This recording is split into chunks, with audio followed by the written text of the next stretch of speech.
What's going on, everybody? It's Richard Koberger here, the Blue Collar Nerd. So, as 2022 comes to a close, I just thought it would be nice to kind of take a moment to reflect back on some of the changes that have happened with ServiceTitan over the past year.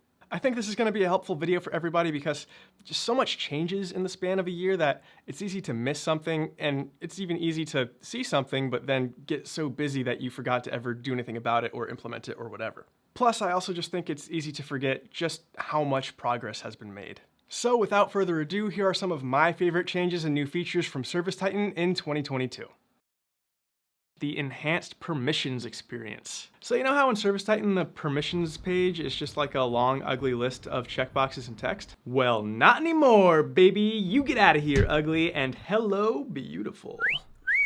Technician forms. So you know how in ServiceTitan a form has to be attached to either a job, a call, a customer, a location, or equipment? Well, not anymore, baby! We got a new kid on the block. Oh my God, wow, who's that? So handsome. So when creating a form, you can now choose to assign that form to technicians. Technicians will access these forms from a new tab on their main mobile dashboard called My Forms. From there, they can select any technician forms that you have published. So they can access any of the published forms on demand by clicking that Add Form button. You're also able to trigger these forms based on non-job event timesheet codes. So for example, if you had a safety meeting non-job event and non-job event timesheet code, well then you could set it up so that anytime a technician attends a safety meeting non-job event, the safety meeting attendance form is automatically triggered for them. The project page redesign. So you know how in ServiceTitan the project page is just like one big long page that you have to scroll through. It's not really organized in any way, there's no good way to navigate it, and it's got like a bunch of wasted space everywhere. Well, not anymore, baby! The project page has been completely redesigned. The Office Estimates redesign. So the Office Estimates interface has been completely redesigned. It's now cleaner, it matches the rest of the product better, it's a lot easier to use. Schedule Assistant. So basically, Schedule Assistant is going to help your dispatchers find a time to schedule jobs that is most efficient for you, that also works for your customer. So Schedule Assistant is an optional feature, but real quick, let me demonstrate to you a simple way to know if you need this. Go and sit down next to somebody who books jobs in your company, and just watch how they do it. If it looks anything like this, okay, how's today at 4? Okay. How about tomorrow at 2? No. Okay. That's Saturday, can't do that. Monday at 3? Got it. Then you need Schedule Assistant. So let me show you how this works. Like normal, you'll fill out the basic job details on the call booking screen. Then you'll click this button that says Schedule Assistant, and that will bring up this page. Then you can input a date range, so if you're looking for something this week, you would put in that date range. You could also enter in a time range, so if the customer said that only afternoons work for them or something like that, you could enter that here. You could choose what days to look at, so we're gonna ignore the weekend here. Job type and business unit will be filled in for us. And then we have these toggle switches to filter which technicians we want to see. So in this case, we're going to show technicians who have the skills assigned for this job and who have on-booked availability. We could also toggle on in this zone if we had technicians that only worked in certain zones. Then we hit search, and that's where the magic happens. So it is going to show us a menu of options highlighting the most efficient first, and then the options get less efficient as they go on. Now I'm showing this in a sample account, so there's not a whole lot of data here. So you're seeing that my guy Dan here is showing up as the best technician for like every option. He probably just has a house that is close to this job, and you can see that. So it says his first stop is his house, he's dispatching from home, and then boom, his first stop would be this 8 to 10. So in this admittedly not great example, you can see that this adds 8 minutes to his day, but all of them add 8 minutes to his day, and we have multiple pages here. So on the second page, we're getting into Matt, who is again dispatching from home but lives farther away, so this would be adding 10 minutes to Matt's day, so he's further down. But here's an example of what it looks like with a more filled in and complex schedule. So it's going to show you where it suggests putting it in, and it's going to show you how much drive time that is adding to that technician's day. Once you find one that's good for both you and the customer, then you'll click save, and then that will input all of that information for you. and now you're ready to book the job. Now you're also able to run Schedule Assistant from the dispatch board. So if you have separate CSRs and dispatchers, and the CSRs are just throwing jobs into unassigned, and then it's up to the dispatchers to find the best place, well, Schedule Assistant is still great for you as well. So you see here I have a job in unassigned, I can right click it and then click Schedule Assistant, and that will pull up that same page. If I did want to move something, I'm also able to run Schedule Assistant on jobs that are already on the board. So, should you choose to grant the permission, technicians now have the ability to text with customers from the mobile app. In order to allow for this, first you would go into the technician permissions, search for chat, and you should see 2 chat-related permissions. The first one is to view customer chats. That one was already there before. That just allows the technician to see the chats that have been happening between the customer and the office. But there's also this new permission that says allow full access to customer chats, and that allows the technician to not only see the chats, but send chats of their own. This is what it looks like on the technician side. So within a job, on the main job tab, they have this chat section here. They can tap on that and get this flyout. They'll be able to see the history of any chats that are attached to this job. And from that flyout, they can now send chats of their own. Next, we have the new overview section. Now this one is a pretty big deal if you use full inventory. So now under the main inventory tab, you have this section called overview. And under that section, you have items and inventory locations. So under items, you have this master parts list that gives you this high-level overview of everything that's going on with your inventory. So you can see your total inventory valuation, you can see how many of your items are in the negative, how many negative inventory items you have, and the total number of items that you have in inventory. You also have this table here where you can see your inventory items and see how many are available, on hold, on order, on hand, your average cost on that item, your total value on your inventory of that item. You also have a very robust set of filters here. So floating there at the top are some quick filters. Item name, item code, item description, inventory tags, average cost. Those are just floating there for quick access. But then you can also click this button right here to see the full list of filters. And as you can see, you have a lot at your disposal. And by the way, most everything on this page is able to be drilled into. For example, if you clicked on total negative items there at the top, you would get a list of all of those negative items. If you click on an item name or code in the table, it's going to take you into a more detailed view of that item. From an item's details page, you can create an item count. You're also able to initiate a transfer or a purchase order from here if you need to do that. And if you click on a number under the hold column, then that's going to take you to the on hold section where you can see all of that inventory that's sitting on hold. We have the new default call type filter in phone number settings. So you can now configure tracking numbers so that any phone call that comes in through that tracking number is by default marked as either a lead or not a lead. Why is this helpful? Well, you can create a phone number that is specifically for your technicians and vendors to call into the office on. And then you mark that phone number as not a lead by default. And that means when your technicians and vendors are calling into the office, you don't have to worry about reclassifying those phone numbers. They're by default going to be marked as not a lead. That is super helpful and saves a ton of time.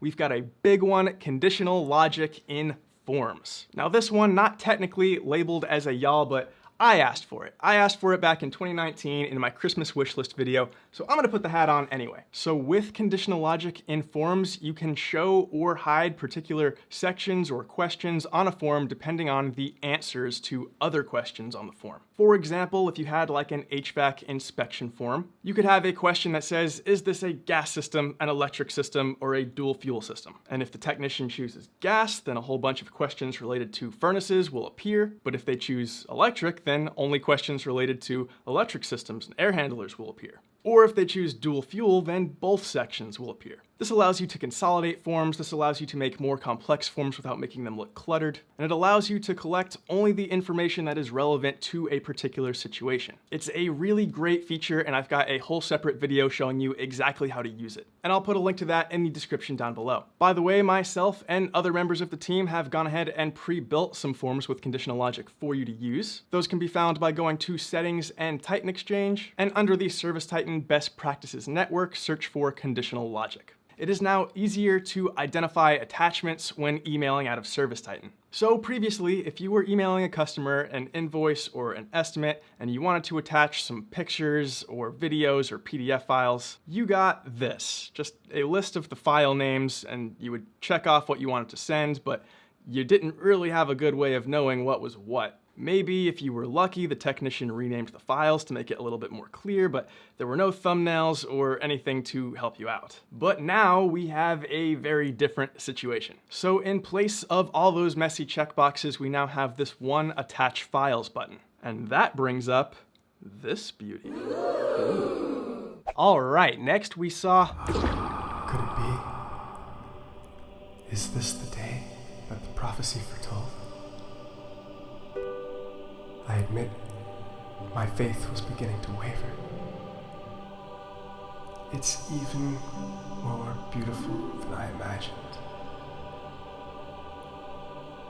The option to automatically send invoices upon job completion. I'm at a loss for words. I don't think there are words. I've lost track of time. How long has it been? Minutes? Hours? I'm sorry, my sweet, I have to break away. I have to finish the video. I'm sorry, I blanked out there for a minute.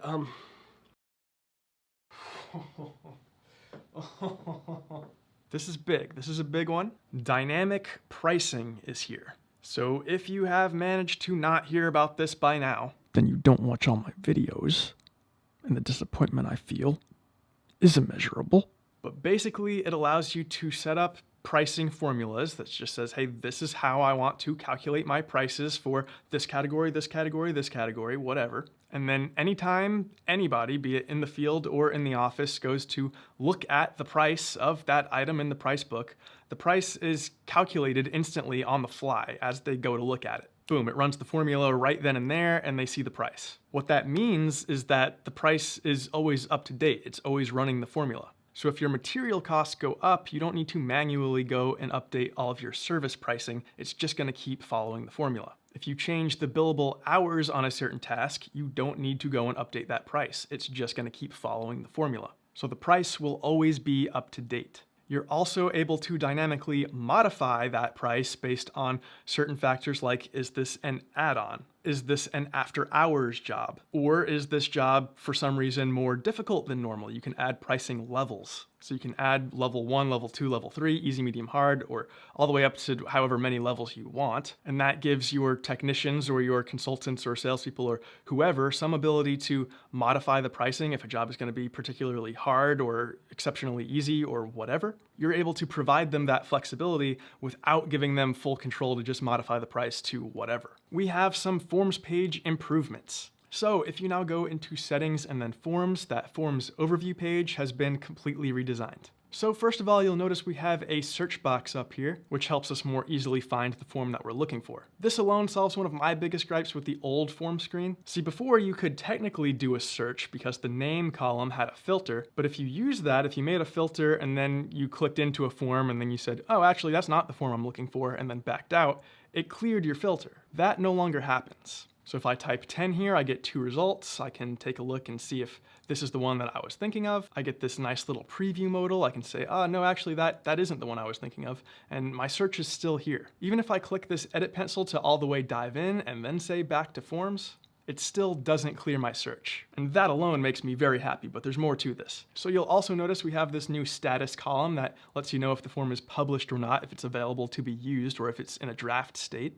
We also have a separate column for the triggers, and we can see how many triggers each form has, and we can even edit the triggers very quickly right from here. So you just click on that and it takes you to the triggers page where you can add new triggers or make edits or whatever. You'll also notice here we have a make a copy button. If you're a longtime viewer of Blue Collar Nerd content, you know how I feel about duplicate buttons. Love me a duplicate button. And we also have this export button, and if I click that, it gives me the option if I want to also export the triggers that are associated with this form, or the conditional logic rules that are associated with this form. This particular form doesn't have conditional logic, so that's not a choice. But if it did, I would have the option to export that as well. And then if I click export, I now get a file. So previously, to make copies of forms or to export forms and share forms, you had to copy and paste code. That's no longer the case. You can now duplicate forms with the push of a button, and if you do want to export the form for sharing purposes or whatever, you don't have to copy and paste code anymore. You get a file now. And even the form builder itself has been improved a little bit. So you'll notice that the status is much more visible up here at the top. This was a really easy mistake to make before. You could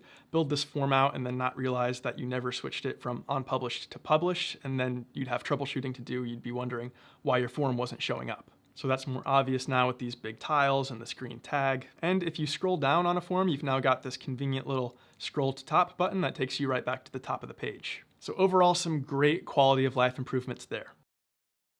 So when you click on an appointment on the dispatch board, now instead of being navigated to that job page, you will get this flyout. And from this flyout, you can do all of the most common dispatcher tasks. So right here at the top of the flyout, we have a button to call the customer. Then under there, we have some details about this job, and we can click this edit pencil to edit those details. So we can change the job type, the priority, the bill to, and the service location. Then we have some quick edit options, so we can quickly edit the tags associated with this job, the skills necessary for this job, and we can edit the job summary. Again, you can do that right here, right from this flyout. We have an overview here of all of the appointments associated with this job, and we can make changes to that if we need to. We can reschedule the appointments or assign an unassigned, dispatch the technician. All of those appointment options are available right from here. And then here at the bottom of the flyout, we have some additional information about this job.